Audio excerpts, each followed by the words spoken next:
میرے مدعو کرنے پر وہ حضرت نبی رضا شاہ المعروف بدادامیہ صدر میں تشریف لائے اور مجھے اپنے ہمراہ مدرسہ سید احمد شہید کٹولی مشاعرے میں لے گئے، جہاں مرحوم کی ایما پر میں نے نظامت بھی کی۔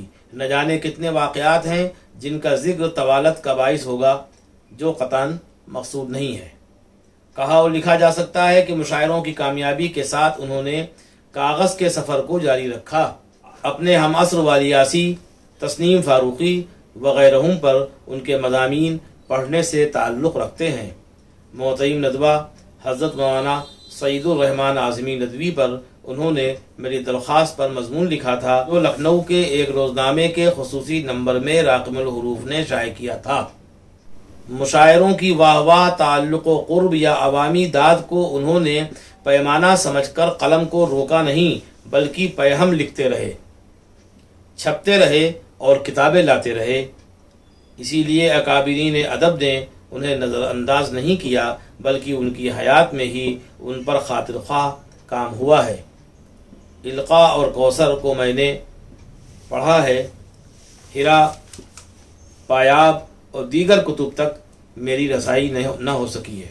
امید ہے یہی کتابیں ان کے فکر و فن کے تعین کے لیے معاون ہوں گی، جن کی روشنی میں ان پر اور ان کی شاعری پر گفتگو کا سلسلہ چلتا رہے گا انشاءاللہ۔ ہمارے دور کا المیہ یہ ہے کہ ہم نے خود کو مختلف چھوٹے بڑے دائروں میں مقید کر رکھا ہے۔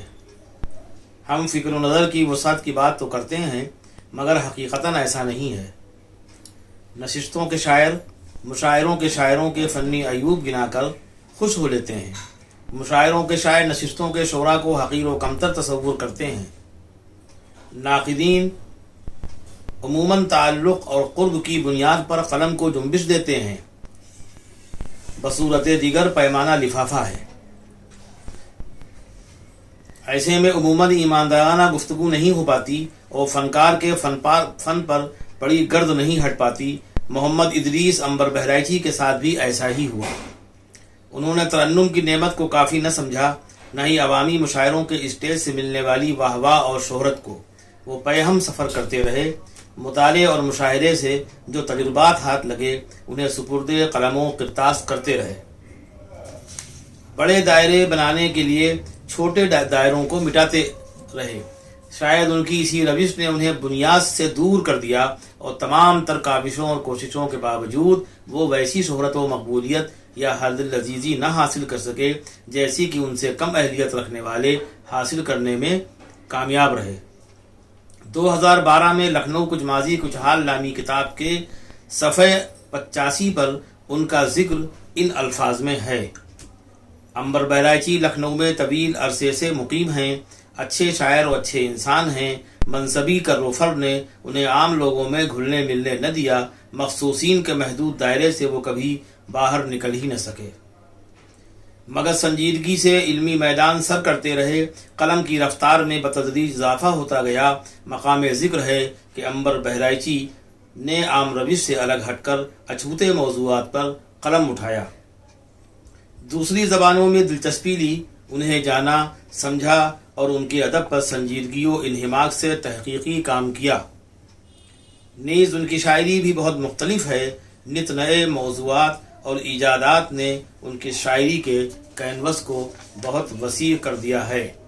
نمونتاً ایک شعر حاضر ہے: کانچ کی چھت پر دہکتی دھوپ تھی بکھری ہوئی، کانچ کی چھت پر دہکتی دھوپ تھی بکھری ہوئی، تھی بہت فرصت مگر ہم چین سے سوئے کہاں۔ عنبر صاحب نے غزل کی زلفوں میں الجھ کر عمر تمام کرنے کے بجائے سنسکرت شعریات کا مطالعہ کیا، تراجم کیے، زبانوں اور تہذیبوں کے فرق کو سوچ سمجھ کر قلم چلایا۔ ہر موضوع پر لکھنا اور لکھتے رہنا ان کا مشن نہ تھا، نتیجتاً الگ راہ بنانے اور علمی حلقے کو متاثر کرنے میں وہ کامیاب رہے۔ سوکھی ٹہنی پر ہریل نامی کتاب پر سن 2000 میں انہیں ساہتیہ اکیڈمی نے اپنے گراں قدر ایوارڈ سے نوازا۔ سنسکرت شعریات پر ایک نہیں متعدد کتب ہیں۔ اردو کے ساتھ اودھی اور ہندی میں ان کا کام قابل قدر اور لائق ذکر ہے۔ مہا بھنشیکر من، سنسکرت بوتیقہ، سنسکرت شعریات، آنند وردھن اور ان کی شخصیت روپ انوپ، خالی سیپیوں کا اضطراب، دوب، گمنام جزیروں کی تمکنت، اقبال ایک ادھین جیسی کتب لکھ کر عنبر بہرائچی نے اردو والوں کو روایتی دائروں سے نکل کر دوسری زبانوں اور سمتوں میں کام کرنے کی ترغیب دی۔ عنبر چاہتے تو اپنی نعتیہ گیتوں، نظموں اور غزلوں کو مخصوص ترنم سے اسٹیج پر پیش کر کے عوامی شہرت بٹور لیتے، مگر اسٹیج کی چکا چون انہیں ٹھوس علمی کام ہرگز نہ کرنے دیتی۔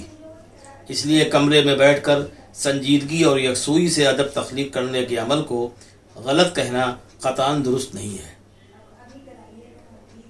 حقیقتاً تو یہی ہے کہ عنبر بہرائچی کے کام پر کام کی ضرورت ہے، جس کا آغاز جتنی جلد ہو جائے بہتر ہے۔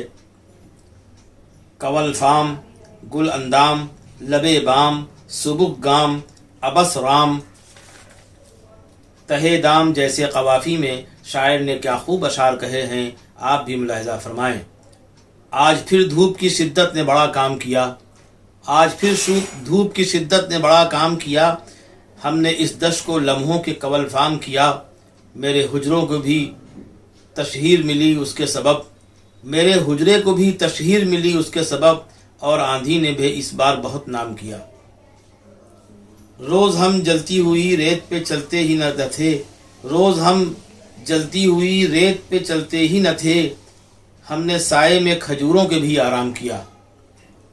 شہر میں رہ کے بھی جنگل کی ادا بھول گئے، ہم نے ان شوخ غزالوں کو ابس رام کیا، اور اپنے پیروں میں بھی بجلی کی ادائیں تھی مگر، اپنے پیروں میں بھی بجلی کی ادائیں تھی مگر، دیکھ کر تور جہاں خود کو سبک گام کیا، دیکھ کر تور جہاں خود کو سبک کام کیا، اور شاہراہوں پہ ہم ہی تو نہیں مصلوب ہوئے، شاہراہوں پہ ہم ہی تو نہیں مصلوب ہوئے، قتل مہتاب نے خود کو بھی لبے بام کیا۔ بہت اچھا شعر تھا، اور جانے کیا سوچ کے پھر ان کو رہائی دے دی، جانے کیا سوچ کے پھر ان کو رہائی دے دی، ہم نے اب کے بھی پرندوں کو تہے دام کیا۔ اور شعر آخر یعنی مقطع کہ ختم ہوگی یہ کڑی دھوپ بھی عنبر دیکھو، ختم ہوگی یہ کڑی دھوپ بھی عنبر دیکھو، ایک کوہسار کو موسم نے گل اندام کیا۔ مذکورہ غزل میں شاعر کی زندگی، اس کا طور طریق، جدید راہوں کی تلاش میں اس کا ہمہ وقت سرگردہ رہنا، جلال و جمال، حالات کا تجزیہ، وقت کا عالمیہ، منظر پس منظر، سبھی کچھ تو ہے۔ عموماً ایک غزل میں ایک ہی دو شعر کام کے ہوتے ہیں جن پر ہر کوئی سر دھنتا ہے یا گفتگو کرتا ہے، مگر غزل کا ہر شعر ایک دوسرے سے وابستہ ہو، کڑی سے کڑی جڑی ہو، ایسا نظم ہی میں ممکن ہوتا ہے۔ مگر عنبر کی مذکورہ بالا غزل کا ہر شعر مربوط ہے، اس لیے نہ چاہ کر بھی پوری غزل آپ کے سامنے پیش کرنی پڑی۔ عنبر نے جس سنجیدگی، متانت اور وقار سے ادبی کام کیے، اسی سنجیدگی، متانت اور وقار سے اب ان پر ادبی تحقیقی کام کی ضرورت ہے۔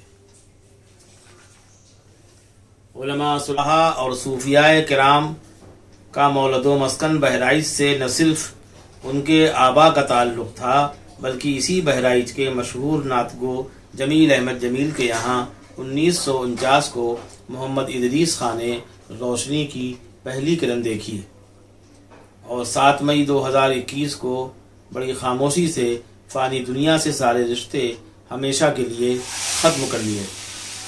ادھر چند برسوں سے وہ مختلف امراض میں مبتلا تھے اور خود کو سمیٹ لیا تھا، مگر حقیقت تو یہی ہے کہ انہوں نے اپنے حصے کا کام مکمل کر لیا تھا۔ اہل علم ان کی قدر کرتے تھے۔ ایک کامیاب انسان کو زندگی میں اور چاہیے بھی کیا؟ حقیقت تو یہی ہے کہ جانے والے چلے گئے، مگر ان کی یادوں کے چراغوں سے نہاں خانہ دل روشن رہیں گے۔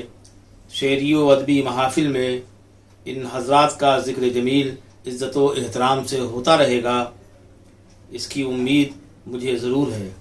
معید رہبر کے دعائیہ قطعے پر بات تمام۔